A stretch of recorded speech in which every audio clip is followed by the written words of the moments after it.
Au Bénin, dans le cadre de la mise en place de la subvention de l'État au système éducatif, l'actuel gouvernement a décidé d'allouer aux établissements primaires et secondaires une avance de trésorerie de 2 583 900 000 francs CFA.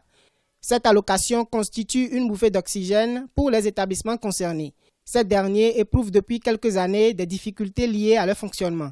Toutes les dispositions sont prises pour que les subventions qui permettent aux écoles de fonctionner soient mises en place à temps.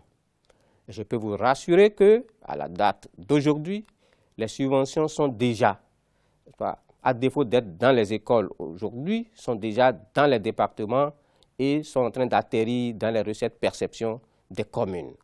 Et elles vont être mises à la disposition des enseignantes, c'est-à-dire des chefs d'établissement, des directeurs d'école, avant la rentrée.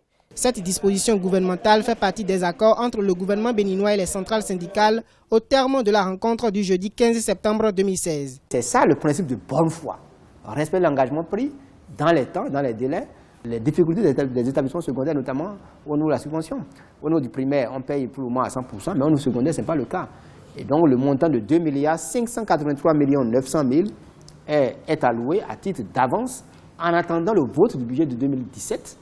Et c'est le vote du budget de 2017 qui va prévoir le crédit nécessaire pour la mise en place donc, des subventions. Les subventions définitives à allouer aux établissements seront évaluées à la rentrée après la stabilisation des effectifs. Notons que le gouvernement a supprimé la gratuité de l'enseignement pour les filles au second cycle. De nombreux observateurs estiment que les ressources qui résulteraient de la suppression de cette gratuité seront consacrées de manière efficace au niveau du primaire et au premier cycle du secondaire pour que les autres versements soient opérés à partir du premier trimestre de l'année académique.